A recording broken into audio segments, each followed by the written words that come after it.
everyone, I'm Nir or Ulraf, and today we're gonna talk about something we worked about for a very long time, and I'm excited to show you. So the Allay actually came a long way since the beginning. What we had originally is just a little cute creature holding an item, and that can take you in so many different ways, right? The Allay can help you find things in the world. The Allay can maybe process items, smelt them, who knows, right? But the things we are most excited about is actually the Allay helping you collect items from the environment. And with the addition of music and the interaction with sound, it even makes it possible to do it in an automated way, like a new technical system for the game. So the Allay's connection to music actually came quite late in the process. We knew that we wanted the Allay to collect items, and we knew that we wanted to have some automated way for the players to do it. It doesn't have to be bringing it to the player. And I think just visualizing it, seeing it float around the player sort of gave it immediate connections to music, and the note block was the perfect connotations there, I think. And it made it so you can place a note block and have the Allay collect things and bring it over there, and from there the options are amazing, right? You can have hoppers connected to it, redstone activating all this entire musical system. I think it's just a perfect combination. The Allays are gonna spawn in pillager outposts and pillager mansions, and I love that because I think it opens so many interesting questions, like who put them there, how did they get there, and why are they there? And I'm really excited to see what the community theorizes and comes up with around that.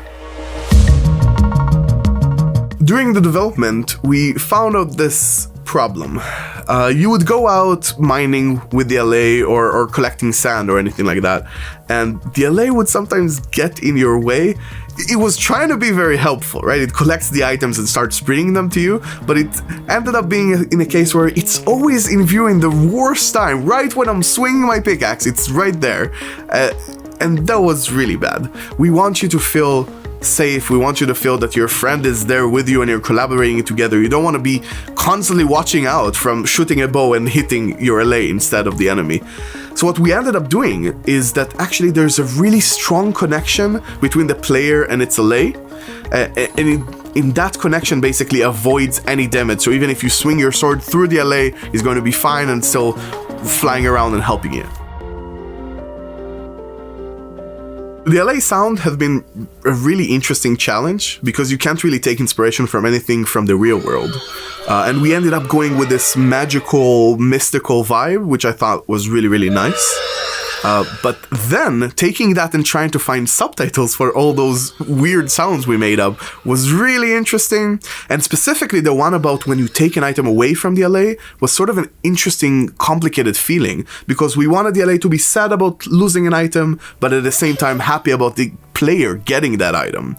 And how do you translate that into a subtitle until we found the perfect word for that, which is how we got to Allays in the subtitles. A few of my favorite things about the Allay is one, that it has a musical redstone system, basically. If you want to sort items with the Allay, you have to keep your note blocks playing, and I have this vision of making a full orchestra with my note blocks and having Allays zoom around while they're sorting all your items in your base. And the second thing is, I feel my base are sometimes a bit empty and dead, right? You go back and it's such a cool house, but there's nothing in it really moving, and I think seeing Allays shooting around and taking items from one side to the other and keeping the place so alive and dynamic is going to add so much life to our bases.